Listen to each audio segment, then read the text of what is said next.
كل الشكر للكابتن احمد خيرت للتعليق على احداث الكوارتر الاول والثاني من هذه المباراه، مباراه منتخب مصر الاول في مواجهه منتخب مصر للشابات. اعتقد مباراه قويه جدا، اعتقد اقوى مباراه لمنتخب مصر الاول يواجهها، وثاني اقوى مباراه للمنتخب الشابات بعد مباراه المغرب اللي كانت رائعه. اعتقد هنشوف النهارده مباراه رائعه، واعتقد ممكن نوصل لاكسترا تايم زي امبارح، ولكن يعني بطوله مفيده جدا.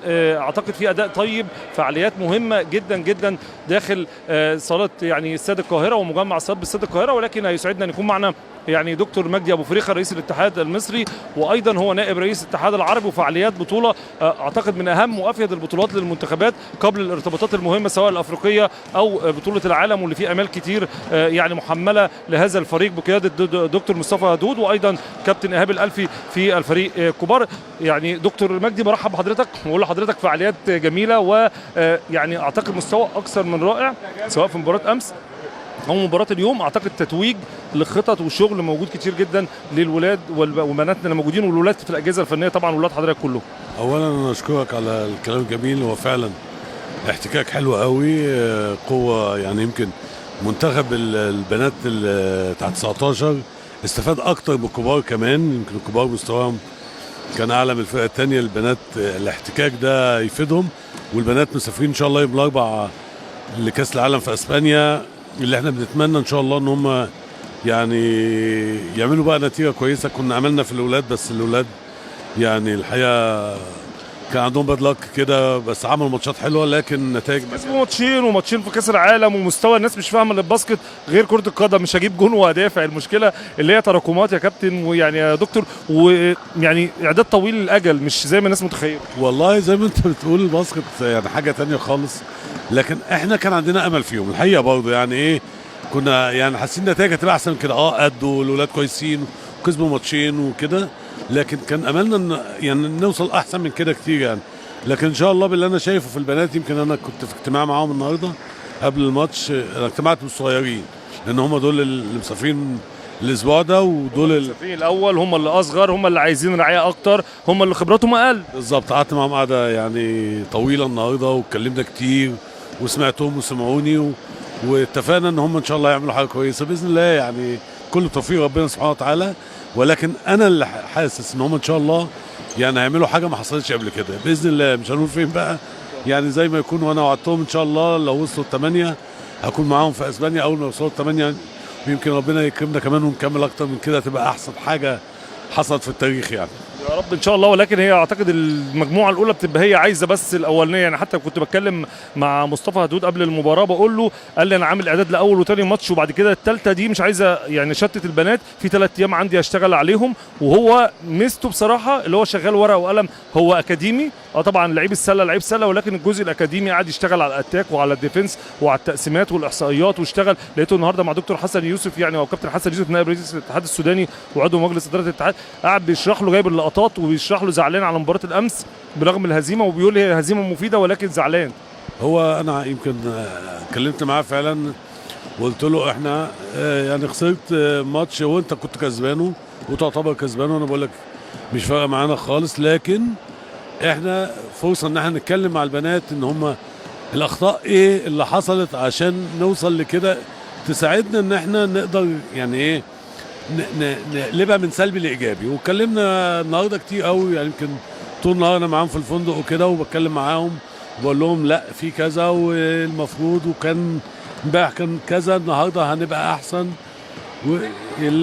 زي ما احنا شايفين، انت عارف لما يبقى عندك فرقتين من مصر بالمستوى ده وهم دول لما هيتجمعوا بعد كده يبقوا فرقه واحده، هتبقى ان شاء الله كل ده. المستوى ده في البنات حاجه كنا بعيد قوي في البنات، اعتقد ان دي مش النهارده او امبارح، لا اعتقد في 6 7 سنين اعداد لدول. انا شايف مرال اشرف من البنات الصغيره، نيمي الجداوي، دول كانوا طالعين معاك يا كابتن. كنا هنا يا دكتور يا دكتور مجدي هنا في الاستاد قبل بقى الفريق ده خالص، كانوا لسه صغيرين، واعتقد شايفين هي المجموعه دي اللي بقت الاعمده والخبرات. ولسه بقى كمان واللي جاي، وفرقه 16 جميله جدا جدا، ان شاء الله ربنا يكرمهم ياخدوا افريقيا.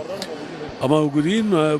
بص يعني كل الفرق متمرنه، احنا عندنا خلص بنلاقيهم بداوا واحنا شغالين لسه بنصور. احنا عندنا ان شاء الله المنتخبات كلها شغاله بفضل الله، كلها كاس عالم وافريقيا، حاجه برضو يمكن السنه دي سنه تاريخيه عمرها ما حصلت في التاريخ، ان يبقى عندك 3 منتخبات 5-على-5 في كاس عالم، و3 منتخبات 5-على-5 في افريقيا، وعندك 5 منتخبات كاس عالم 3-on-3 و6 منتخبات افريقيا 3-on-3.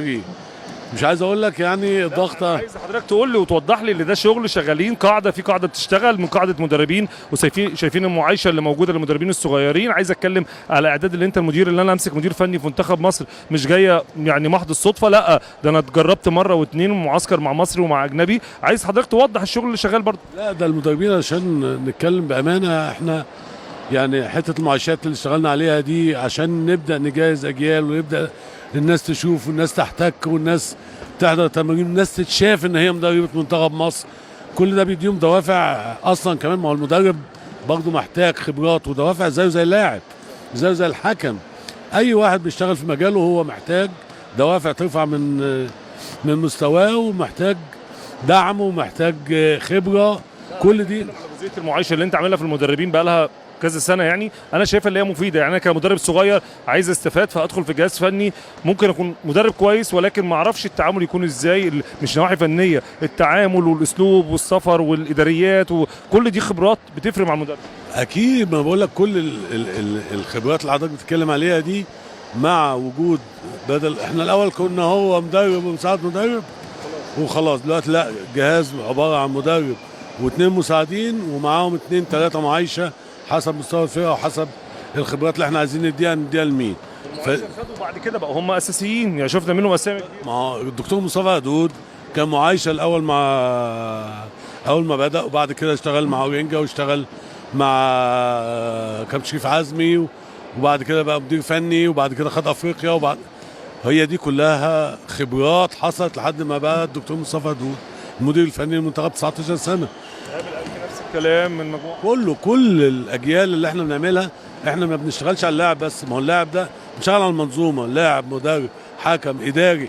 حتى الاداريين هتلاقي في اداريين مش مع الفرقه بس موجودين، في اداريين برضو بيبقوا يعني ايه زياده موجودين مع الفرقه عشان يتعود على اداره ويعرف يعني ايه يشتغل مع الفرقه اللي مسافره هيعمل لها ايه وتذاكرها ايه ورقماتها ايه. كل الكلام ده منظومه كامله عشان تبقى انت قاعد مرتاح ان الدنيا ماشيه بسلاسه جدا، مفيش فرقه عندها مشكله واحده، مفيش حاجه عندك فيها اخطاء. كل دي انت بتجهز اجيال ورا اجيال. يعني كل اللي حضرتك قلته ده جيد وجيد جدا ومهم، ولكن الاهم، ولو اي حد بيحب السله ومتابع السله في مصر في اخر 25 سنه، 94 كنا في كندا، 2018 كنا في اسبانيا، 2014 كنا في اسبانيا، 2023 اعتقد اول مره نوصل كاس عالم متتالي ورا بعض كده بالشكل ده ومده قريبه ما تبعدش المسافه لمده 20 سنه. هي انت وقع منك واحده بس اللي هي بتاعت 2019، وكانت بقى يعني اسباب ما ينفعش ان انا اقولها،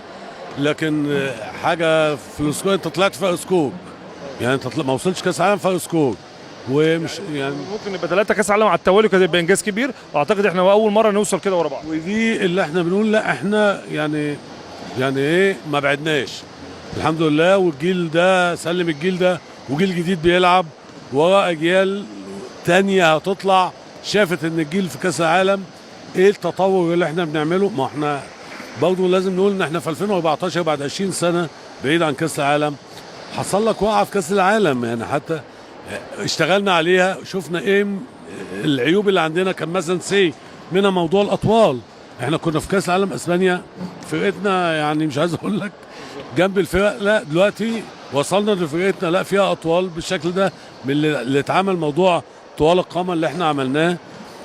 يعني ان كان لسه بدايات النتاج بتاعه، لكن انا بقول لك بعد كده هتلاقي 12 لاعب في مصر، ال 12 لاعب اطوال، واخد بالك، لان احنا اشتغلنا مش اطوال بس، اشتغلنا اطوال بمهاره. يعني مش عمليه ان واحد جايب واحد طويل وقفه تحت حلقه، لا اطوال وادينا لهم اوبشن معين هو اللي لازم يشوط ب3 عشان بتاعته بتحسب ب4، الدنك بتاعه ب3، الرميه الحره ليه رميه حره اضافيه. كل الكلام ده عملناه عشان المدرب يشتغل مع اللاعب ويجهزه مهاريا، ما يبقاش عنده واحد طويل وسايبه يلم الكوره وخلاص. 14 سنه لحد الدرجه الاولى، وده اللي بيزرع اللي هو يبقى اللعيب يقدر ازاي يقدر يبقى ايجابي في الملعب. بالظبط كده، فدي كلها حاجات بعد اسبانيا ظهرت لنا بدانا نعالج فيها